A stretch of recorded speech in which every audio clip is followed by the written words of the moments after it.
શ્રીહરિ જ્યારે કચ્છમાં પધારતા ત્યારે ભુજના ગંગારામ મલના ઘરે ઉતારો કરીને રહેતા. તેઓ કચ્છના સત્સંગમાં શિરમોડ હતા. સંતો ભક્તો સારું શિરવીરતાપૂર્વક સત્સંગનો પક્ષ રાખતા. શ્રીહરિ અતિ રાજી થઈને પોતાના હાથે એમને અનેક વખત પોતાના વસ્ત્ર અલંકાર વગેરે પ્રસાદી આપતા. તેઓ કાયમ આંખમાં આંસુ સાથે અતિ સ્નેહથી શ્રીહરિની માધુરી મૂર્તિમાં મન પરોવીને મુખડાની માયા લાગી રે મોહન તારા એ પદ ગાતા હતા.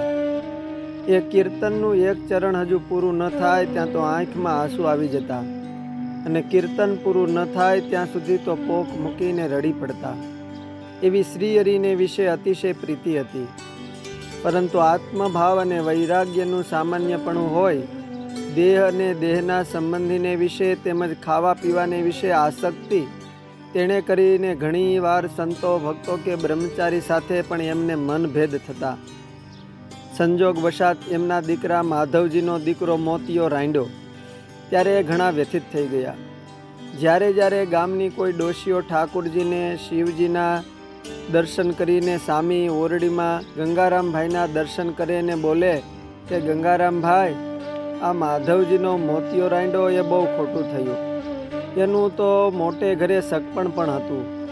એમ બાઈઓ આવીને વાત કરે એટલે ગંગારામભાઈનું હૈયું ભરાઈ જાય ને પોક મૂકીને રડ્યા કરે.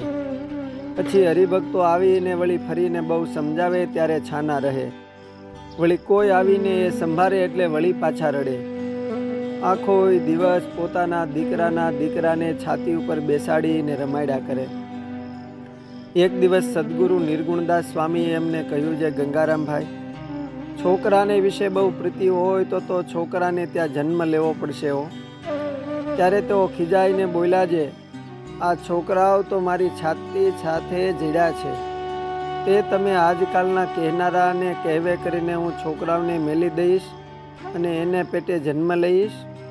ત્યારે શિવરામભાઈ બોલ્યા કે ગંગારામભાઈ, સ્વામી તો ઠીક કહે છે, જો બહુ આસક્તિ હોય તો જન્મ લેવો પડે. આ સાંભળીને ગંગારામ મલને પોતાની ભૂલ સમજાતા કંઈ ન બોલ્યા અને બીજે દિવસ વિનય કરતા થકા રડવાનું બંધ કરી દીધું. થોડા દિવસ પછી તે બહુ માંદા થયા ને એમનો ખાટલો પોતાને ઘેર લઈ ગયા.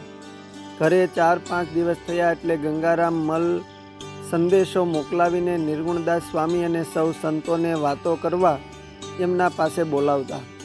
સંતો જ્યારે પાસે બેઠા થકા શ્રીહરિના મહિમાની વાતો કરતા હોય ત્યારે તેઓ કહે કે મારા ખાટલા પાસે કોઈ કુટુંબીજનને આવવા દેશોમાં.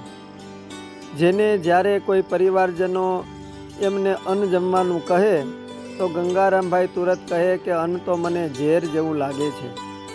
આમ શ્રીહરિએ વચનામૃતમાં કહ્યા મુજબ જેને ભગવાનને વિશે અતિશય પ્રીતિ હોય અને જ્ઞાન વૈરાગ્યનું સામાન્યપણું હોય એને ભગવાન અંત સમયે જ્ઞાન વૈરાગ્યને પ્રેરે છે. તેવી રીતે સંતોના ઉપદેશ અને શ્રીહરિની કૃપાએ ગંગારામ મલ અંત અવસ્થાએ પૂરેપૂરા નિર્વાસનિક થઈ ગયા ને શ્રીહરિ અને અનંત મુક્તો સાથે અક્ષરધામમાં એમને શ્રીહરિ તેડી ગયા. અસ્તુ. જય સ્વામિનારાયણ. સદગુરુ શ્રી નિર્ગુણદાસ સ્વામીની વાતોમાંથી.